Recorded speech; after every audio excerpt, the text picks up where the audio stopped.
महाराष्ट्रातल्या सर्व जिल्ह्यातल्या कानाकोपऱ्यातील महत्त्वाच्या बातम्या प्रसारित करणारे आपले हक्काचे news channel DPA news Marathi. ज्ञान, विज्ञान, कला, क्रीडा, मनोरंजन, राजकारण, समाजकारण, पर्यटन, अध्यात्म, शेती, उद्योग, आरोग्य, रोजगार, शिक्षण, करिअर, इतिहास, शासन प्रशासन, माहिती तंत्रज्ञान, देश विदेशातील घटना घडामोडी आपल्यापर्यंत पोहोचवित असलेले एकमेव अग्रगण्य news channel DPA news Marathi. शोध सत्य बातमीचा. राजूरमध्ये वडाची पूजा करण्यासाठी महिलांची एकच गर्दी.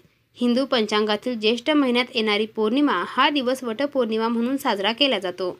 या दिवशी स्त्रिया वटपौर्णिमा नावाचे व्रत करतात. या व्रत दरम्यान विवाहित स्त्रिया आपल्या पतीला उत्तम आरोग्य लाभावे, दीर्घ आयुष्य प्राप्त व्हावे म्हणून वडाच्या झाडाची पूजा करतात. पूजेसाठी वडासारखं मोठं आयुष्य आपल्या पतीला मिळावं यासाठी महिला वडाची पूजा करतात. विविध सण व उत्सव एकोप्याने, उत्साहाने, आनंदाने साजरी केली जातात. ज्येष्ठ महिन्यात येणारी पौर्णिमा ही वटपौर्णिमा म्हणून साजरी मनोभावे वडाच्या झाडाची पूजा करतात.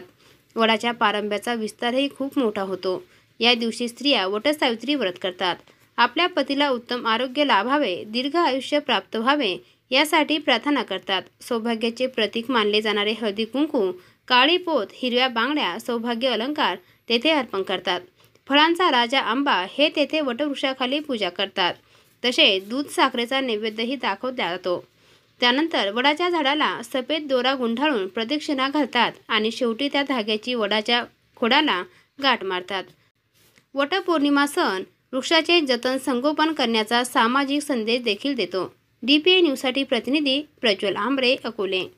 ताज्या घडामोडी व अपडेट जाणून घेण्यासाठी आताच DPA न्यूज चॅनलला सबस्क्राईब करा आणि बेल आयकॉन क्लिक करायला विसरू नका.